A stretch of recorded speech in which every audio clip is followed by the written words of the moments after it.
జై శ్రీరామ్. నేను Lavanya Krishna. Welcome to 64 కలలు. పోషక విలువలు పుష్కలంగా ఉన్నటువంటి అనపగింజల రెసిపీతో మీ ముందుకు వచ్చాను. ఈ మధ్య వయసుతో సంబంధం లేకుండా పెద్దవాళ్ళైనా చిన్నవాళ్ళైనా ఎక్కువగా అలసిపోవడము, నీరసం అవ్వడము ఇలాంటివి జరుగుతూ ఉంటాయి. అలాంటి వాళ్ళకి అనపగింజల కూర చాలా హెల్ప్ చేస్తుంది. మన నీరసాన్ని, అలసటని తొలగిస్తుంది.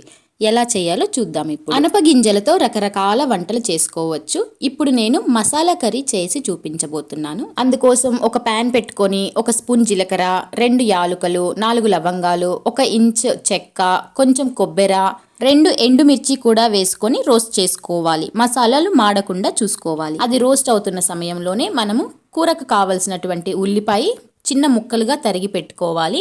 ఇక్కడ నేను 2 టమోటాలు తీసుకుంటున్నాను. ఇవి పెద్ద ముక్కలుగానే కట్ చేసి పెట్టుకున్నాను. ఎందుకంటే దీన్ని తర్వాత మనం కచ్చా పచ్చాగా మిక్సీ వేయబోతున్నాము, అంటే గ్రైండ్ చేయబోతున్నాం అన్నమాట.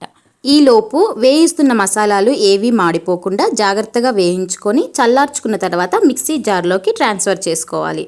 మసాలాలు వేయించుకునేటప్పుడు కావాలంటే 1 స్పూన్ ధనియాలు కూడా వేసి వేయించుకోవచ్చు. నా దగ్గర సపరేట్గా పౌడర్ ఉంది కాబట్టి నేను వేయించుకోలేదు.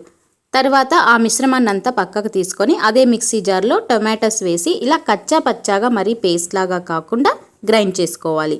తర్వాత అదే బాండీలోకి 2 టేబుల్ స్పూన్ల నూనె వేసి తాలింపు పెట్టుకోవాలి. అనపగింజలకి చాలా పోషక విలువలు ఉన్నాయండి.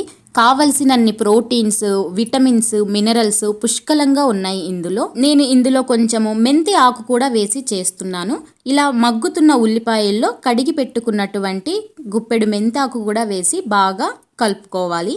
థయామిన్ అనే విటమిన్ B1 కూడా ఉంది ఇందులో. దాంతోపాటు కాపర్, జింక్, ఫాస్ఫరస్ పుష్కలంగా ఉన్నటువంటి మినరల్స్, ఇంకా ప్రోటీన్స్ కూడా ఇందులో ఉన్నాయి.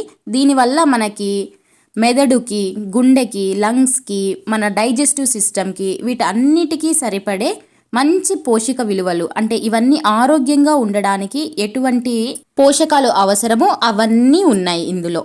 జనరల్గా అనపగింజలు వింటర్ సీజన్లోనే దొరుకుతాయి, కానీ ఇక్కడ బెంగళూరులో అన్ని సీజన్స్లో దొరుకుతున్నాయి. ఈలోపు వేయించుకున్న ఉల్లిపాయల్లో 1 టేబుల్ స్పూన్ అల్లం వెల్లుల్లి పేస్ట్ వేసి బాగా మగ్గనివ్వాలి. ఈ అనపగింజలతో మనకి ఎన్ని రకాల లాభాలున్నాయో వాటితో పాటు ఒక చిన్న డిసడ్వాంటేజ్ కూడా ఉంది. ఏంటంటే మన అనపగింజల్ని బాగా ఉడికించి తీసుకోవాలి.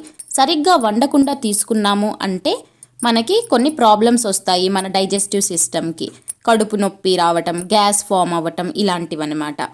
కాబట్టి అనపగింజలు వండేటప్పుడు చాలా టైం తీసుకొని జాగ్రత్తగా వండాలి.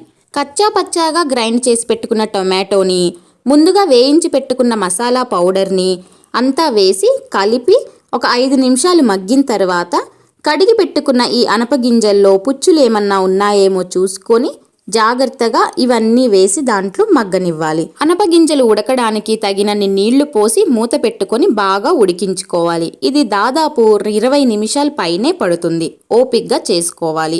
అన్నం, చపాతీ, జొన్న రొట్టె దేంట్లోకైనా ఈ కూర చాలా బాగుంటుంది. గింజలు ఉడికాయో లేదో చెక్ చేసుకొని ఈ స్టేజ్లోనే కారం, ఉప్పు అడ్జస్ట్ చేసుకోవాలి. కూర పూర్తిగా ఉడకడానికి దాదాపు 20 నుంచి 25 నిమిషాలు పడుతుంది. అంతే, ఎన్నో పోషక విలువలు కూడినటువంటి అనపగింజల కూర రెడీ అయిపోయింది. ఈ వీడియో మీకు నచ్చినట్లయితే ప్లీజ్ మన ఛానల్ని సబ్స్క్రైబ్ చేసుకోండి. మీరు కూడా ఇంట్లో ట్రై చేసి ఎలా వచ్చిందో చెప్పండి. Thank you for watching.